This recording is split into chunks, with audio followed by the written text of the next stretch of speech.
O ateliê do Mestre Elvis e o projeto Réplica Tapajônica divulgam, valorizam e produzem a arte cerâmica em Santarém.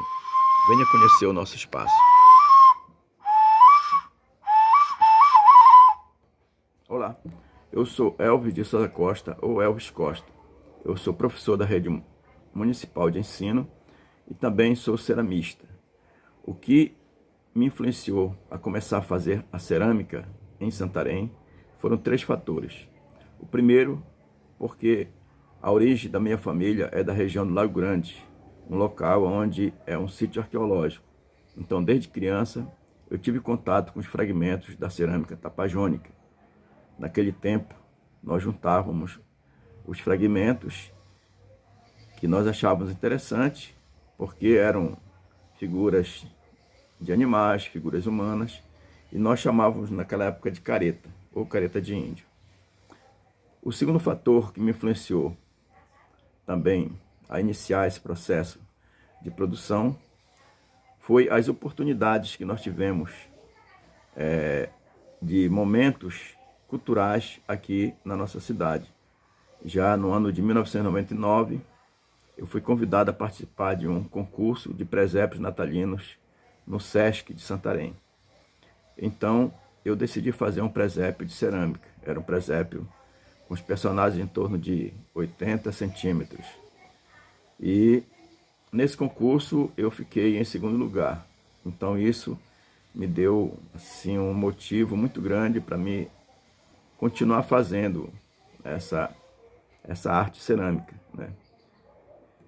E o terceiro fator que me levou a entrar nesse mundo da produção da cerâmica foi o fato de outra oportunidade que nós tivemos de fazer um curso de formação em cerâmica tapajônica e na iconografia santarena, que durou em torno de 3 anos, né?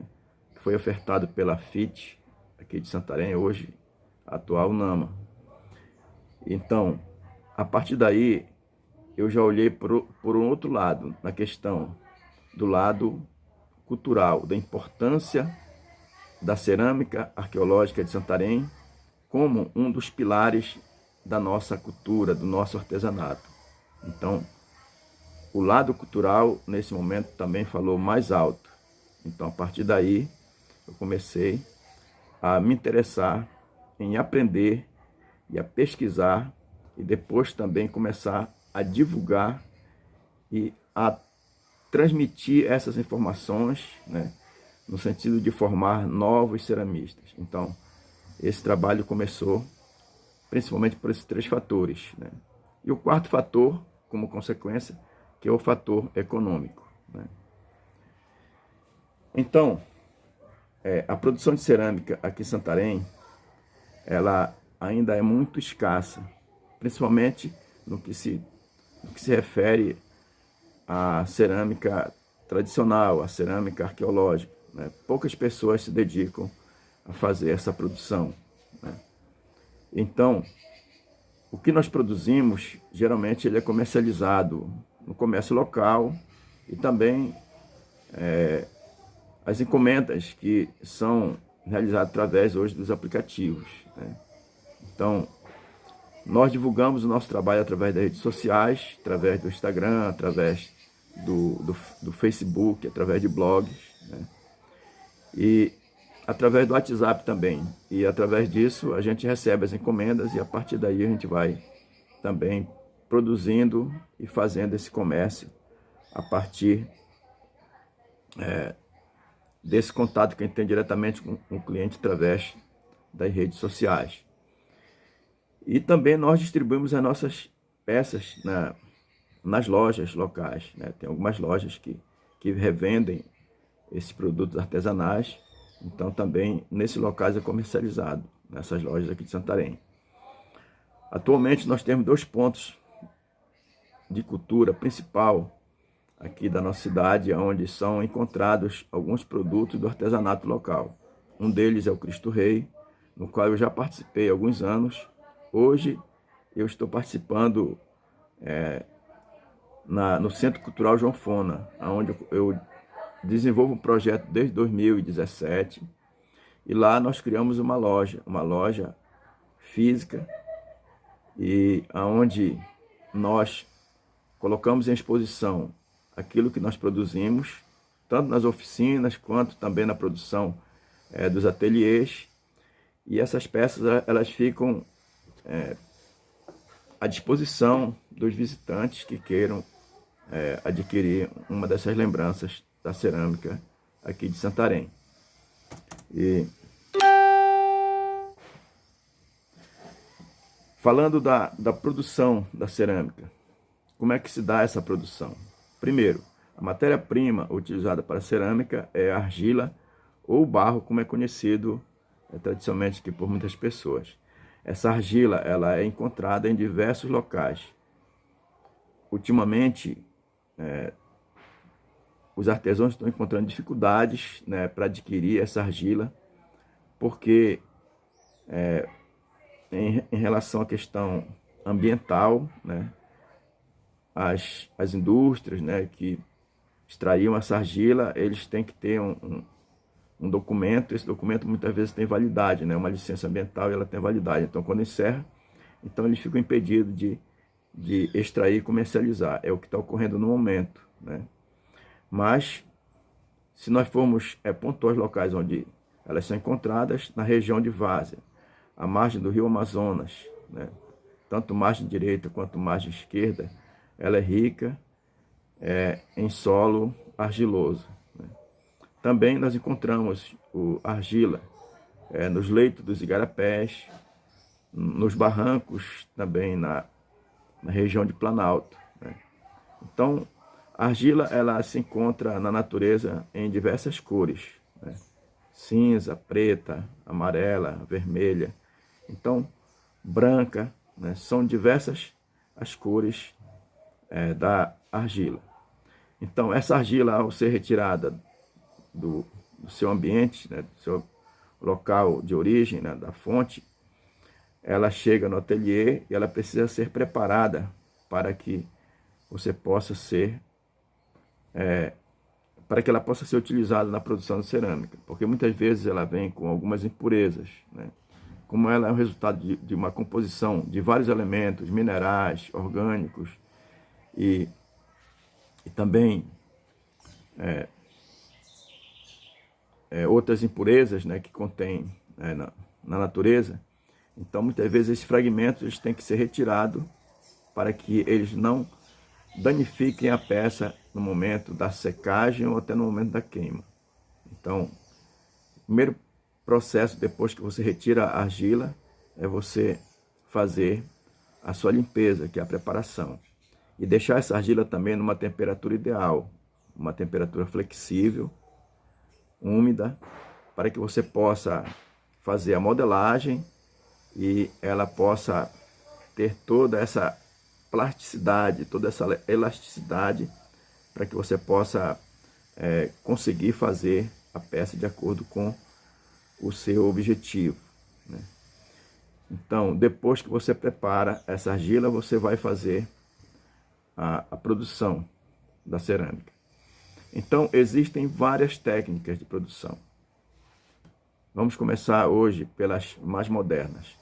Nós temos os tornos elétricos, onde você liga o aparelho numa tomada, ele gira e através daí você vai modelando a sua peça. Existem também os tornos manuais, torno de madeira, que já são bem mais antigos e bem mais conhecidos também pela população de Santarém. Existe a técnica de moldagem, onde você pode estar moldando a peça através de um molde de gesso, né? Então você tem um molde de gesso e a partir dele você já tem a facilidade de produzir uma peça em série, né? E ela fica muito mais rápido, ela sai uma peça igual a outra, porque ela sai do mesmo molde, né? Então, para você concluir uma peça feita no molde, muitas vezes, quando ele tem 2 partes ou 3 partes, você tem que fazer a colagem, né? Então, você faz a colagem e depois você dá o acabamento para secar e queimar essa peça. A técnica também antiga que era utilizada pelos índios Tapajós, é a técnica de acordelado, onde em cima de uma base, de um fundo, seja ele de forma circular ou de forma quadrada, qualquer formato de fundo, você vai subindo as paredes com algumas cordas que você vai envolvendo no limite daquele fundo, né, da borda daquele fundo. Aí você vai formatando, unindo as cordas para que ela possa ganhar aquele formato. Depois você dá o acabamento, fazendo a distribuição daquela massa, alisando, para que ela possa ficar uma parede bem lisa, né, sem aquelas marcas das cordinhas. Também você pode usar a técnica de modelagem, né? Você pega a argila e aí você modela com as mãos, utilizando as próprias mãos, você vai dando a forma na peça que você quer fazer, no vaso ou em outro objeto que você esteja produzindo. E existe também a técnica de escultura. Você pode esculpir, né, pegar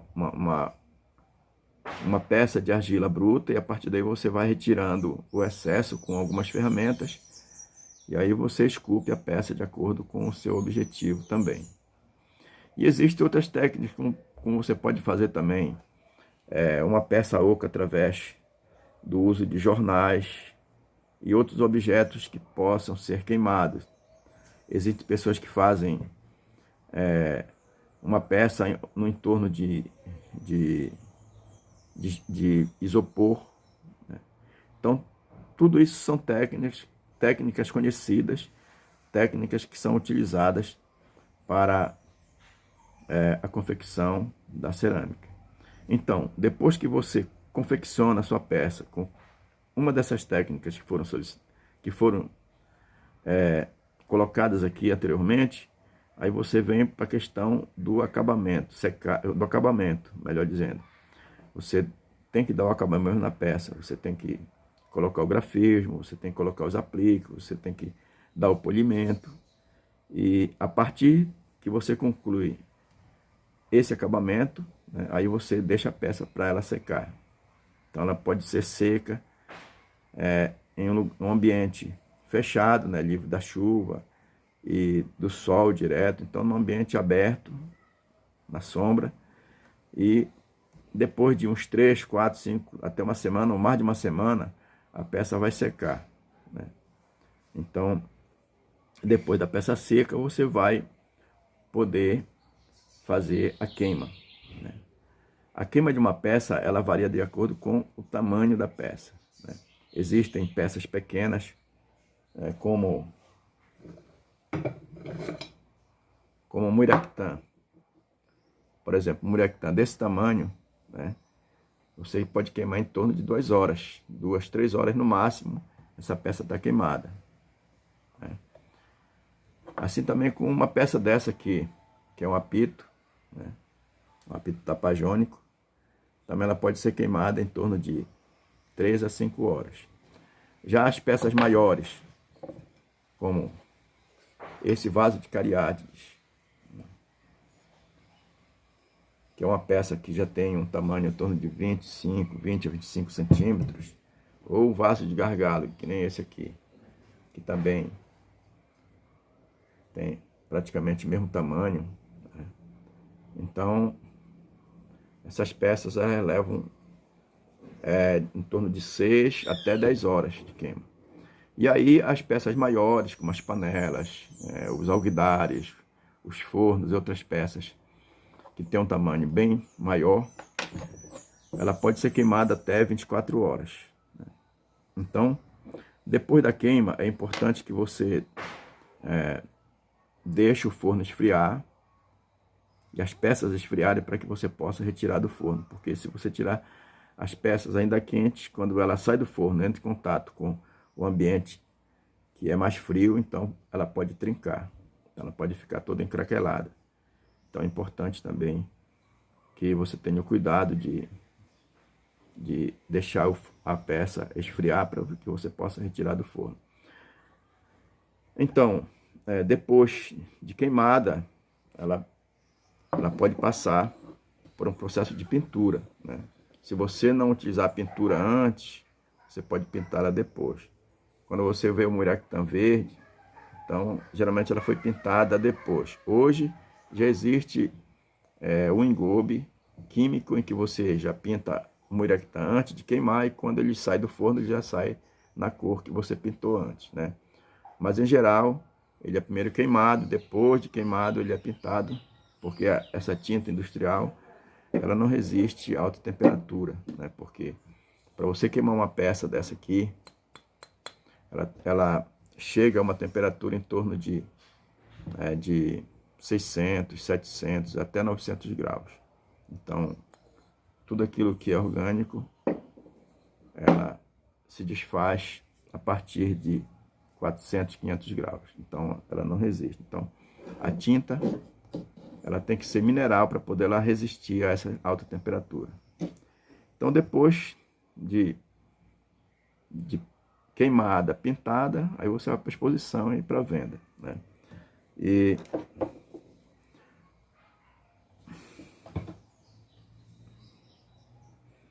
em relação à questão da importância da cerâmica, né?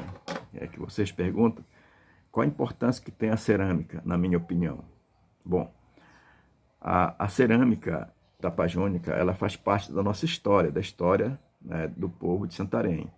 Apesar de hoje nós termos pessoas, né, oriundas de diversas etnias, né, diversos países, lugares, mas nós ainda temos aqui na região, né, descendentes dos nativos, né? Então, principalmente para esses descendentes de nativos, que são os indígenas, né, a, a cerâmica tapajônica, ela é o legado que foi deixado por esses ancestrais. E ela é praticamente a nossa identidade, né? A nossa identidade cultural. Porque antes de ter todos os artefatos industrializados, né, a partir da origem e da chegada do plástico, tudo aqui nessa região era feito através, os utensílios domésticos eram feitos da cerâmica, né? Nós tínhamos aqui a produção de farinha, era feita em forno de cerâmica, as vasilhas para depósito de água era de cerâmica, os pratos de cerâmica, as tigelas cerâmicas, vasos de cerâmica. Então, praticamente, até os ídolos, né, os ídolos eram de cerâmica, né? Nesse caso aqui do vaso cariátide, que ele é uma peça que era utilizada nos grandes rituais, né, rituais sagrados. Então, ela era feita toda de cerâmica. Então, se nós esquecermos esse legado que foi deixado, praticamente nós perderemos a nossa identidade. Não saberemos de onde nós viemos, né, e quem nós éramos, né? Como foi que a gente conseguiu chegar até aqui. Então, a cerâmica, ela tem essa importância, né? Ela tem essa importância cultural.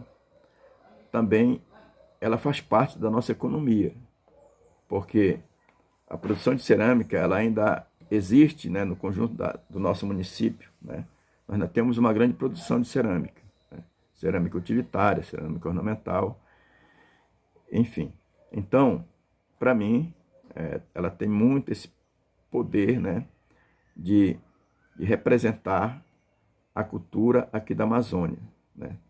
Só para vocês terem uma ideia, existem algumas técnicas, existem alguns temperos e cores que são exclusivas da nossa cerâmica, como, por exemplo, o uso do caripé. O caripé só tem na Amazônia. O uso do jutaicica, também o jutaicica é de uma árvore aqui da Amazônia, né? As cores, né, as cores preta, branca e vermelha, são as cores que representam a nossa cerâmica. Então, falar de cerâmica é falar, né, aqui da Amazônia, é falar do povo da Amazônia, né, é falar da nossa cultura, né? Então, por falar em nossa cultura, né, a cerâmica tapajônica ela é uma das cerâmicas mais belas que nós temos aqui nas Américas. Já foi feita uma pesquisa, né, E a cerâmica tapajônica está entre as mais bonitas cerâmicas que foram encontradas e catalogadas aqui nas Américas, né? Então ela tem todo o seu diferencial, tem toda uma sua representatividade cultural, né? E também a cerâmica tapajônica, ela é uma das cerâmicas mais antigas, né? Já foram feitos alguns estudos, né, que em torno de 1.200 anos antes de Cristo já havia os habitantes e a cerâmica já era produzida aqui. As peças que foram feito teste em carbono 14 pela Anna Roosevelt, que é uma norte-americana que fez uma pesquisa aqui nos anos 60, 60 aqui na região de Santarém. Então, ela comprovou que existem peças que têm a idade há mais de 6.000 anos, né? Então, a cerâmica tapajônica, ela é o único, né? Ela é o único legado, né, que existe, né? É dos vestígios das pessoas que habitaram aqui, né? Então, foi a única que sobreviveu, porque na cerâmica tapajônica, outros objetos que eram produzidos por eles, né, se perderam, né, durante todos esses séculos que se passaram. E restou somente a cerâmica tapajônica. Então a cerâmica tapajônica, ela representa todo o complexo da sociedade e da sociedade tapajó, dos Tapajós, né, que era a grande nação que habitou essa região aqui no nosso município. Segundo a Ellen Palmatari, a pesquisa que ela fez sobre a cerâmica tapajônica, ela encontrou vestígios desde Monte Alegre até Inhamundá. Então você pode olhar no mapa e ver a extensão por onde percorreu esse artefato cerâmico, né?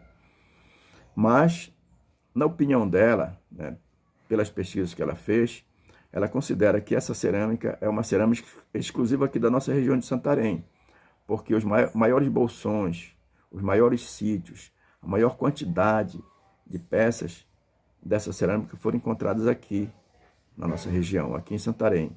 Inclusive, recentemente, a UFOP fez alguma pesquisa, encontrou uma oficina de produção de muriaquitã aqui na orla próximo das docas. Então, isso mostra, né, que a produção de cerâmica aqui era muito grande, né? E nesses locais onde estão mais distantes aqui do centro de Santarém, com certeza foram peças que foram produzidas aqui e pelo sistema de troca elas chegaram até esses locais mais distantes. Então, é isso, né? É um pouco da história, né, do ceramista Elvis Costa e também um pouco da história da cerâmica de Santarém e um pouco da história da cerâmica arqueológica que foi deixada pelos índios Tapajó. Qualquer dúvida, você pode me encontrar no Instagram, mestre_Elvis. Você pode também encontrar no Facebook, réplicas, Mestre Elvis, réplicas da cerâmica tapajônica. Você também pode encontrar alguns vídeos publicados no canal do YouTube Ateliê do Mestre Elvis e outros locais aí. Basta você clicar no Google, né, Mestre Elvis, que deve aparecer alguma coisa referente ao trabalho que eu desenvolvo aqui em Santarém. Obrigado.